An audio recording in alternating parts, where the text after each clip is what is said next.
Told something, but felt like you were cheated because you weren't given the bigger picture? Well, that's how we should feel when we take a closer look at history. When we think of the Middle Ages, we only imagine the dark and the bloody times that Europe went through, and we think that the whole world was at a stagnant point where there was no such thing as human development. But in my research, I have found something to prove otherwise. While Europe was going through its dark ages, the Muslims were going through what is known as the Islamic Golden Age, making achievements in various fields such as science, architecture, and medicine. I'm going to be comparing and contrasting between the failures of Europe as they went through the Dark Ages and the accomplishments of the Muslims as they went through their Golden Age, which was during the same time period, between the years 500 and 1500. And I'm going to start off my first point by saying that lately today, we've been taught to believe that religion and science don't mix, and that the two clash. And there's a lot of evidence to suggest this because Europe has a long history of burning books. And this was all ordered by the church.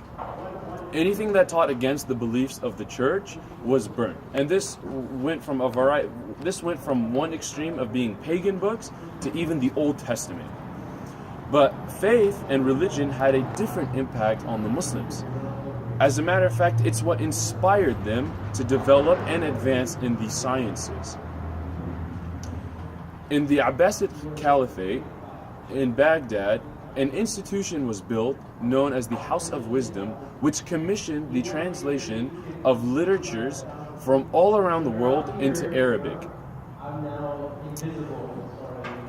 And it was said that a scholar who translated a book from its original language into Arabic was compensated with the weight of that book in gold. And we see all of these figures, Muslim figures, who have made some advancements and have invested their time into the sciences. And the best example is no other than Muhammad ibn Musa al-Khwarizmi, who is also known as the father of algebra. He made many contributions to the world of mathematics. As a matter of fact, he helped us transition from the use of the cluttery and complex Roman numerals into the Indian numerals, which are known as the Arabic numerals, which are the numbers that we use today. He actually also introduced the concept of the zero. And this is beautiful because this is what helps us calculate extremely large numbers and also gives us the ability to calculate negative numbers. As a matter of fact, algebra derives from the word al-jabr, which means balancing or completion, which is interesting because this refers to the balancing of both sides of an equation in order to come up with the solution. Think the equation y equals mx plus b, one side equal to another side in order to find the slope of a line. So we see that a lot of Muslim mathematicians have made monumental contributions to the world of mathematics. And mathematics, we know, is the language of the sciences. Physics, chemistry, astronomy, and geography are all spoken with mathematics. As a matter of fact, in geography, Muslim scientists were able to calculate that the Earth is a total of 122,728 kilometers in diameter. Could you believe they were only off by a mere 37 diameters? They did this in a time where we thought human development was at an all-time low, and they did not have satellites in their hands as we do today. They didn't have satellites in their disposal like we do today. So it's just mesmerizing to see that they have come up with such almost accurate calculations. But al-Khwarizmi isn't the only person who has made some contributions to the world of mathematics. As a matter of fact, al-Battani made several contributions and developments of trigonometry and developed some trigonometric properties. And what's nice about this is the GPS that we utilize today in order to direct us from one place to the next, its basis is trigonometry. So anytime you actually make it home from a long trip or you make it to your destination, thank al-Battani for his investment into trigonometry. So this brings me up to my second point, which is that science wasn't the only thing that was developed by the Muslims in their golden age. As a matter of fact, architecture is one of the very few arts that was also developed. In Muslim Spain, Cordoba was the hub of Islamic arts, especially in architecture. And the best example that exemplifies this is none other than the great mosque cathedral of Cordoba, which is decorated with geometric patterns, flourishing with colors both inside and outside of the structure. As a matter of fact, take this. That building was constructed within a year's time frame. Most cathedrals throughout Europe took on average 200 years to be fully constructed. The Cologne Cathedral in Cologne, Germany took over 600 years to be fully constructed. So we can see a major compare and contrast between the two worlds, the dark ages that Europe had gone through and the Islamic golden age that the Muslims were able to accomplish all of these things. And this brings me to my third point, which is about the revolutionary advancements in medicine. In the dark ages in Europe, hygiene standards were at an all-time low.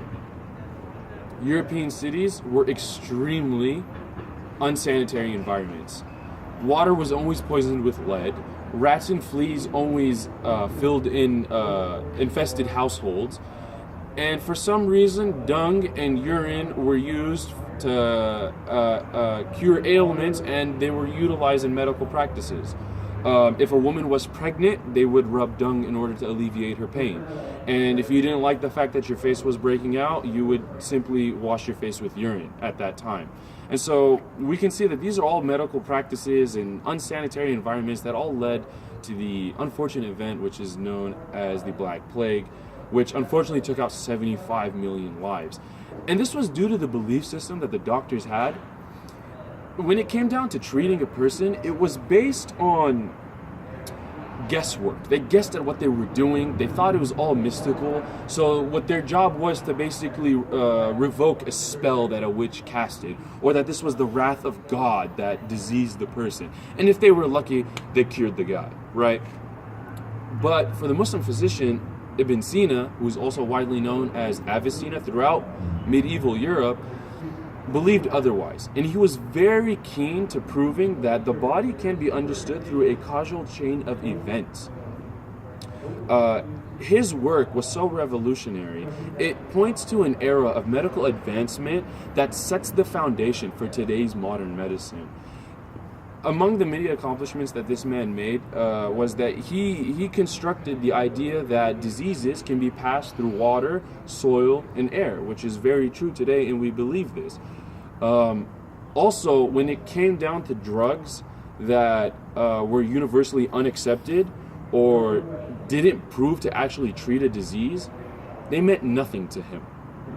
Because the way he saw medicine was that it was a science based on observation and rationalism. So unlike using dung and urine to cure people, this man actually went and developed the idea of clinical trials through an environment which wasn't very experimental in a sense, or didn't affect people. Also, this man's book, The Canon of Medicine, is a medical encyclopedia.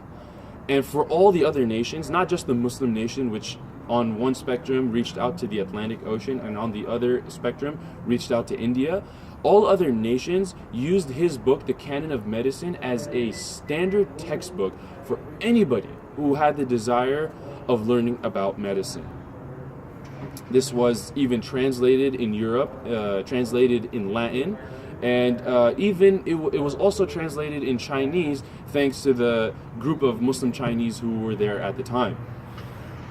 So we see Muslims have, especially Ibn Sina, have made great contributions to the world of medicine. And I'm going to wrap this all up by saying that our history has been written to never give us the full picture and to never see the accomplishments of our predecessors.